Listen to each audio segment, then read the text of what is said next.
আমি 5 মাসেই কিভাবে কন্টেন্ট মনিটাইজেশন পেলাম সেটাই আপনাদের সাথে শেয়ার করব। তো ভিডিওটি না টেনে পুরোটাই দেখবেন। হ্যালো গাইজ, আসসালামু আলাইকুম। আশা করছি আপনারা অনেক ভালো আছেন। আপনাদের দোয়া ও ভালোবাসায় আমিও অনেক ভালো আছি। তো আজকে আমি রান্না করব গরুর মাংস। গরুর মাংস ফ্রিজ থেকে বের করে ধুয়ে নিয়েছিলাম। নিয়ে এখন এখানে প্রেসার কুকারে বসাই দিতেছি। প্রেসার কুকারে রান্না করব। প্রেসার কুকারে রান্না করলে কি হয়, রান্নাটা খুব তাড়াতাড়ি হয়ে যায়, যার কারণে প্রেসার কুকারেই রান্না করতেছি।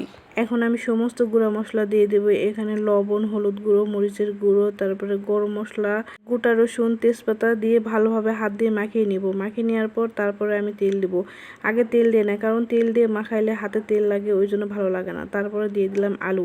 আমরা হইলাম বাঙালি, আলু না দিয়ে চলে। আর আমার মেয়েটাও কিন্তু আলু খাইতে ভালোবাসে, যার জন্য মাংস রান্না করলে আমার আলু দিয়ে পরে। সমস্ত কিছু ভালোভাবে মেখে নিয়ে প্রেসার কুকারে দিয়ে দিলাম। এখানে আমি 9টার মতো সিটি দিয়েছিলাম।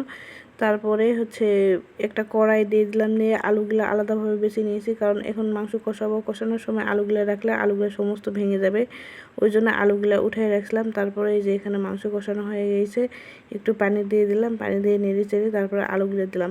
তো ভিডিওর প্রথমেই বললাম যে 5 মাসেই কেমনে আমি কন্টেন্ট মনিটাইজেশন পেলাম। আমি প্রতিদিন 4টা করে রিলস ভিডিও দিতাম, কিছু ফটো আপলোড করতাম, ফটো 3-4টা করেই আপলোড করতাম, টেক্সট আপলোড করতাম। এভাবেই টানা 5 মাস কাজ করার পর অবশেষে পেয়ে গেলাম কন্টেন্ট মনিটাইজেশন। আমি কিন্তু এখনও স্টার সেট আপও পাই নাই, যার কারণে হতাশায় ভুগতেছিলাম যে সবাই স্টার সেট আপ পাইতেছে, আমি কেন পাইতেছি না। তাই একটা কথাই বলবো, আপনারা হতাশ হবেন না, ফেসবুকের গাইডলাইন মেনে কাজ করেন, ইনশাআল্লাহ সফলতা আসবেই। তারপর একদিন সকালে ঘুম থেকে উঠে দেখি যে আমি কন্টেন্ট মনিটাইজেশন পেয়ে গেছি। আমি তো সেই খুশি, ভাবতেছি এখনও স্টার সেট আপও পাইলাম না আর কন্টেন্ট মনিটাইজেশন পেয়ে গেলাম। তো সব কিছুর জন্য আলহামদুলিল্লাহ। কন্টেন্ট মনিটাইজেশন পেতে হলে আপনাকে প্রচুর অ্যাক্টিভ থাকতে হবে, ফেসবুকে প্রচুর সময় দিতে হবে। আমি খুব একটা সময় দিতে পারতেছিলাম না, তারপরও লাস্ট কয়েকদিন খুব জোরদার সময় দিয়েছি, যার কারণে হয়তো আমি কন্টেন্ট মনিটাইজেশন পেয়ে গিয়েছি। বাড়িতে গেলে কি হয় যে পেজে সময় দিতে পারি না, যার কারণে রিচ এঙ্গেজমেন্ট ডাউন হয়ে যায়। তারপরে বাড়ি থেকে এসে টানা কয়েকদিন কাজ করার পর সব কিছু ঠিক হওয়ার পরই আমি কিন্তু কন্টেন্ট মনিটাইজেশন পেয়ে গিয়েছি। তো আপনারা সবাই ধৈর্য হারা হবেন না, ধৈর্য ধরে কাজ করুন, ইনশাআল্লাহ সফলতা আসবেই। এদিকে গল্প করতে করতে আমি রান্নার কিন্তু অনেকটাই হয়ে গিয়েছি। তারপরে আমি মাছ ভাজি করে নিয়েছিলাম। তারপরে এখানে আমি এই যে সজনে ডাঁটা আলু দিয়ে চচ্চড়ি করব, তার জন্য সমস্ত মশলা দিয়ে হাতে ভালোভাবে মেখে নিতেছি।